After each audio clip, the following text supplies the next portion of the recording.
விரைவில் வர இருக்கும் ஆண்டவர் இயேசுவின் திருப்பெயரில் அன்பின் வாழ்த்துக்கள். ஜெபிப்போம். எங்களை மீட்டு கரை சேர்ப்பதற்காக இந்த உலகில் வந்த எங்கள் அன்பின் ஆண்டவரே, நீர் இந்த உலகில் வந்து எங்களுக்காக பாடுபட்டு மரித்து விண்ணகம் சென்று பிதாவின் வலது பார்சத்தில் அமர்ந்திருக்கின்றேன். நீர் விண்ணகம் சென்ற காட்சியை இந்த நாளில் தியானிக்க இருக்கின்றோம். உமது விண்ணேற்பு இன்னமும் உம்மோடு நெருங்கி சேர்வதற்கு எங்களை வழிநடத்தட்டும். இயேசு கிறிஸ்துவின் திருப்பெயரில் கேட்கிறோம் சுவாமி, ஆமேன். வெளிப்படுத்தல் 12ஆம் அதிகாரம் அடையாளங்கள் பலவற்றை கொண்ட ஒரு அதிகாரமாகும். இந்த அதிகாரத்தில் நன்மைக்கும் தீமைக்கும் இடையேயான ஒரு போராட்டம் நடைபெறுகின்றது. இங்கே குறிப்பிடப்படும் காட்சியில் விண்ணகத்தில் ஒரு பெண் தோன்றுகிறார். அவர் கருத்தரிக்கிறார். இவர் கருத்தரிக்கும் குழந்தையை விழுங்கிவிடுமாறு 7 தலைகளையும் 10 கொம்புகளையும் 7 முடிகளையும் உடைய சிவப்பான பெரிய வலு சர்ப்பம் அப்பெண்ணுக்கு முன்பாக நின்று கொண்டிருக்கிறது. ஆனால் அக்குழந்தையோ கடவுளிடத்திற்கும் அவருடைய அரியணை இருந்த இடத்திற்கும் எடுத்து கொள்ளப்பட்டது. இந்த காட்சி வெளிப்படுத்தல் 12ஆம் அதிகாரம் 5ஆம் வசனத்தில் உள்ளது. அதனை நான் வாசிக்கின்றேன். சகல ஜாதிகளையும் இருப்பு கோலால் ஆள்கை செய்யும் ஆண் பிள்ளையை அவள் பெற்றாள். அவளுடைய பிள்ளை தேவனிடத்திற்கும் அவருடைய சிங்காசனத்தினிடத்திற்கும் எடுத்து கொள்ளப்பட்டது. இந்த வசனத்தில் வரும் குழந்தை எடுத்து கொள்ளப்பட்டது அல்லது பிடுங்கப்பட்டது, ஸ்நாச்ட் அப் எனும் சொற்றொடர் முக்கியத்துவம் வாய்ந்தது.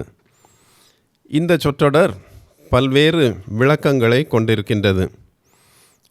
இன்றைய திருமறை ஆய்வில் குழந்தை எடுத்து கொள்ளப்படுதல் என்பதன் பின்னணியம், குழந்தை எடுத்து கொள்ளப்படுதல் என்பதன் பொருள், இந்த காட்சி இன்றைய விசுவாசிகளுக்கு தரும் செய்தி ஆகியவற்றை விளக்கமாக ஆய்வு செய்ய இருக்கின்றோம். முதலாவதாக குழந்தை எடுத்து கொள்ளப்படுதல் என்பதன் பின்னணியம். இங்கே சொல்லப்பட்டிருக்கின்ற காட்சி கடவுளுக்கும் சாத்தானுக்கும் இடையிலான ஆன்மீக மோதலை அடையாளப்படுத்துகின்றது.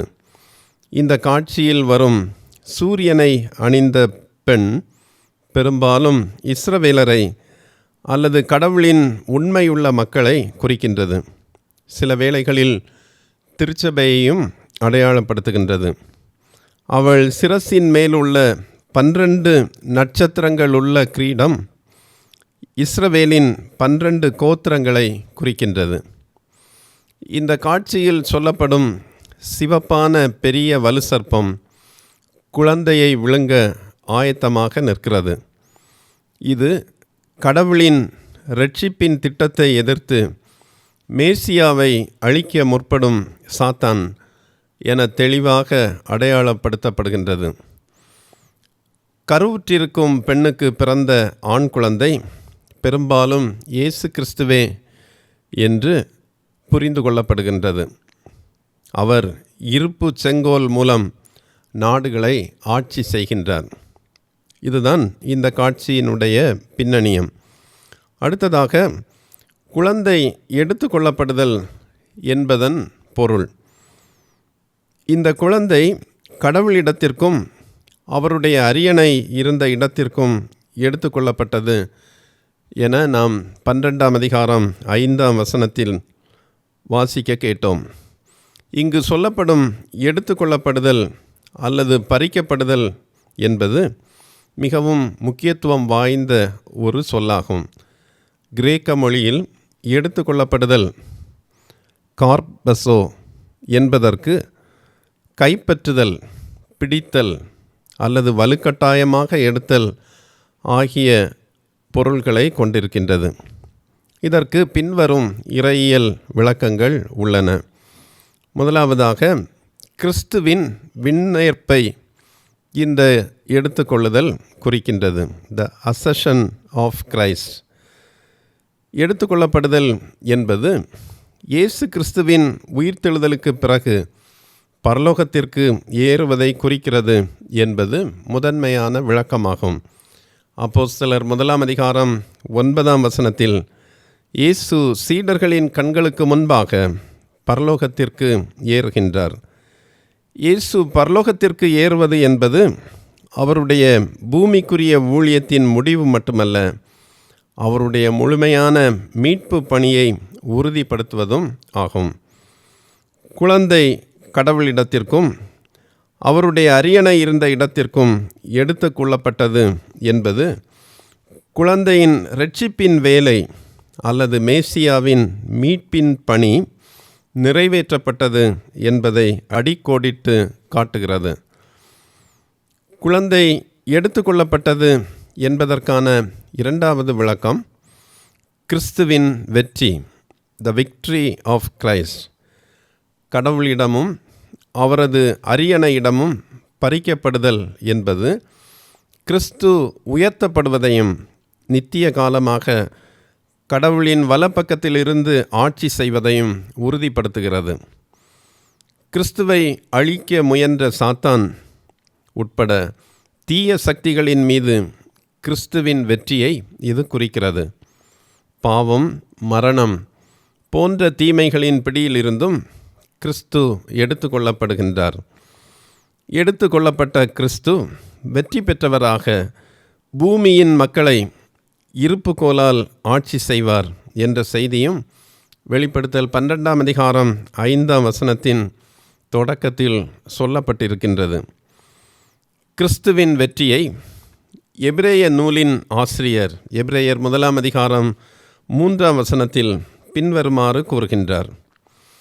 கடவுளின் மகனாகிய கிறிஸ்து கடவுளுடைய மாட்சிமையின் சுடரொளியாகவும் அவருடைய இயல்பின் அச்சுப்பதிவாகவும் விளங்குகின்றார். தம் வல்லமை மிக்க சொல்லால் எல்லாவற்றையும் தாங்கி நடத்துகிறார். மக்களை பாவங்களிலிருந்து தூய்மைப்படுத்திய பின் விண்ணகத்தில் இவர் பெருமை மிக்க கடவுளின் வலப்பக்கத்தில் வீற்றிருக்கிறார் என்று கூறுகின்றார்.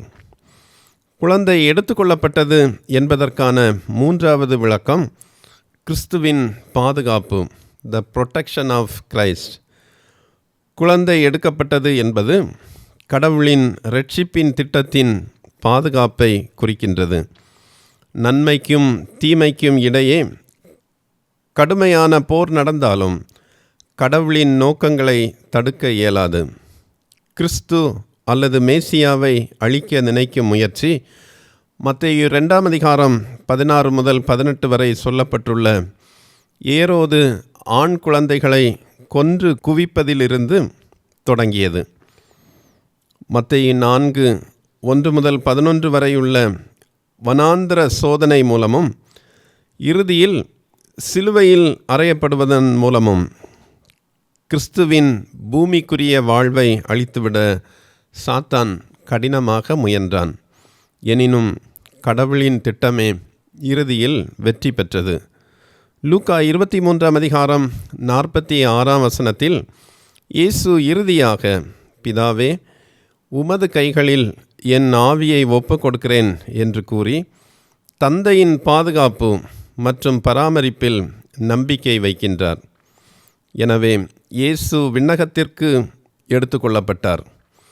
பெரிய வல் சர்ப்பம் வலிமை கொண்டதாக இருந்தாலும் இறைவனுடைய சித்தமின்றி அவனால் எதனையும் செய்ய இயலாது என்பதையும் இந்த காட்சி வழியாக நாம் அறிந்து கொள்கின்றோம். குழந்தை எடுத்துக்கொள்ளப்பட்டது என்பதற்கான 4வது விளக்கம் கிறிஸ்துவின் வருகை, த ரிட்டர்ன் ஆஃப் கிரைஸ்ட். இக்காட்சி கூறும் இயேசுவின் விண்ணேற்றம் அவரது 2ஆம் வருகையை முன்னோக்கி சுட்டி காட்டுகின்றது. அப்போஸ்தலர் 1 அதிகாரம் 9-11 அவர்கள் கண்களுக்கு முன்பாக எடுத்துக்கொள்ளப்பட்டார். மேலும் ஒரு மேகம் அவரை அவர்கள் கண்களுக்கு மறைத்தது. உங்களை விட்டு பரலோகத்திற்கு எடுத்துக்கொள்ளப்பட்ட இந்த இயேசுவே திரும்பி வருவார் என்று வெண்ணுடை அணிந்த இருவர் சீடர்களிடம் கூறுகின்றனர். கிறிஸ்து தந்தையிடம் எடுக்கப்பட்டது போலவே அவர் உலகத்தை நியாயம் தீர்த்து அவரது ராஜ்யத்தை நிறுவ மீண்டும் வருகின்றார்.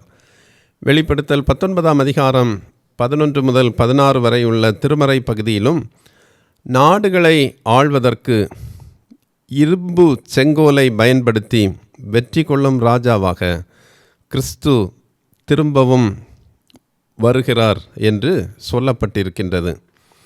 அடுத்ததாக குழந்தை எடுத்துக்கொள்ளப்படும் காட்சி இன்றைய விசுவாசிகளுக்கு தரும் செய்திகள். வெளிப்படுத்தல் 12ஆம் அதிகாரம் 5ஆம் வசனம் விசுவாசிகளுக்கு ஆறுதலும் நம்பிக்கையும் தரும் வசனம் என்று கூறலாம். முதலாவதாக இந்த வசனம் கிறிஸ்துவின் வெற்றியில் நம்பிக்கை கொள்ளும்படி நம்மை அழைக்கின்றது. ஆன்மீக போர்கள் எவ்வளவு தீவிரமாக தோன்றினாலும் கிறிஸ்துவின் வெற்றி உறுதியானது. பெரிய வலு சர்ப்பமாகிய சாத்தான் இன்னும் வலுவாக கடவுளின் மக்களுக்கு எதிராக போர் தொடுக்க முயற்சிக்கலாம். ஆயினும் நாம் கலங்க தேவையில்லை. ஏனெனில் இறுதி வெற்றி கிறிஸ்துவினுடையது என்பதினால் விசுவாசிகள் கிறிஸ்துவின் வெற்றியில் நம்பிக்கை கொண்டு வாழும்படி அழைக்கப்படுகின்றோம். இரண்டாவதாக 12ஆம் அதிகாரம் 5ஆம் வசனம் கற்றுத்தரும் உண்மை கடவுளின் பாதுகாப்பின் உறுதி. இந்த நாளின் காட்சியில் கடவுள் குழந்தையை பாதுகாத்தது போல அவர் தமது மக்களையும் பாதுகாக்கிறார் என்கின்ற செய்தி வலுவாக சொல்லப்பட்டுள்ளது. விசுவாசிகள் தங்கள் இரட்சிப்பு கிறிஸ்துவில் பாதுகாப்பானது என்பதை உணர்ந்து கடவுளின் திட்டத்தில் பங்கு கொண்டு பாதுகாப்போடு வாழ அழைக்கப்படுகின்றோம். வருடத்தின் துவக்கத்தில் இந்த ஆண்டு எப்படி இருக்குமோ என்று அஞ்சுகிற நமக்கு இந்த வசனம் கடவுள் அவருடையவர்களாக வாழ்கின்றவர்களை நிச்சயமாக பாதுகாப்பார் என்கின்ற நம்பிக்கையை தருகின்றது. மூன்றாவதாக இந்த வசனம் சொல்லுகின்ற செய்தி கிறிஸ்துவின் வருகையின் எதிர்பார்ப்பும். கிறிஸ்துவின் 2ஆம் வருகையை வெளிப்படுத்தல் 12ஆம் அதிகாரம் 5ஆம் வசனம் நினைவூட்டுகின்றது என்று நாம் சொல்லலாம். ஆண்டவர் மீண்டும் விரைவில் வர இருக்கிறார் எனும் எதிர்பார்ப்போடு நாம் ஒவ்வொரு நாளும் வாழ அழைக்கப்படுகின்றோம். இயேசு கடவுளின் அரியணையில் எடுத்து கொள்ளப்பட்டது போல அவர் மீண்டும் நியாயாதிபதியாக வந்து இந்த உலகை ஆளுகை செய்ய போகின்றார். அந்த ஆட்சியில் நாமும் நியாய தீர்ப்புக்கு உள்ளாகாதபடி அவருக்கு ஏற்புடையவர்களாக வாழ்ந்து அவரது ஆட்சியில் பங்கேற்க வேண்டும் என்கின்ற நோக்கோடு பயணிக்க அழைக்கப்படுகின்றோம். இறுதியாக வெளிப்படுத்தல் 12ஆம் அதிகாரம் 5ஆம் வசனம் நமக்கு சொல்லுகின்ற செய்தி விடாமுயற்சியோடு கடவுளை பின்பற்றுதல் ஆகும். கருவுற்றிருக்கும் பெண்ணை வலு சர்ப்பம் எவ்வளவு தீவிரமாக துரத்தினாலும் கடவுள் அவரை தாங்குகிறார், அவரை பாதுகாக்கிறார். எனவே இந்த உலகில் வரும் பாடுகள், சோதனைகள், பிரச்சனைகள் எதுவாயினும் கிறிஸ்துவுடையவர்களாக நாம் வாழ்கின்ற பொழுது விடாமுயற்சியோடு அவரை நம்பிக்கையோடு பின்பற்றுகின்ற பொழுது எல்லா நிலைகளிலும் இருந்து ஆண்டவருடைய அருள் நம்மோடு கூட இருக்கும் என்பதை நாம் உறுதியாக கொள்ளும்படி அழைக்கப்படுகின்றோம். ஜெபிப்போம். சாத்தானை வென்று சிங்காசனத்தில் கடவுளின் வலது பார்சத்தில் வீற்றிருக்கும் எங்கள் அன்பின் ஆண்டவரே, கிறிஸ்துவின் வெற்றியில் நாங்கள் நம்பிக்கை கொள்ளவும் நீர் வெற்றி பெற்று கடவுளுடைய வலது பார்சத்தில் இருப்பதினால் இந்த உலகில் தேவையான பாதுகாப்பை எங்களுக்கு வழங்குகின்றீர் என்கின்ற உறுதியோடு நாங்கள் பயணிக்கவும், இந்த உலகிலிருந்து நீர் எடுத்துக்கொள்ளப்பட்டது போல மீண்டும் இந்த உலகுக்கு நியாயாதிபதியாக ராஜாவாக வர இருக்கின்றீன் என்கின்ற எதிர்நோக்கோடு கூட இந்த உலகில் நாங்கள் உம்மை விடாமுயற்சியோடு பின்பற்ற எங்கள் அனைவருக்கும் அருள் செய்ய வேண்டுமென்று பிரார்த்திக்கின்றோம்.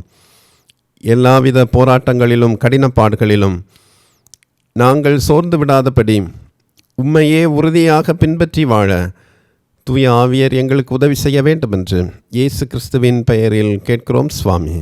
ஆமேன்.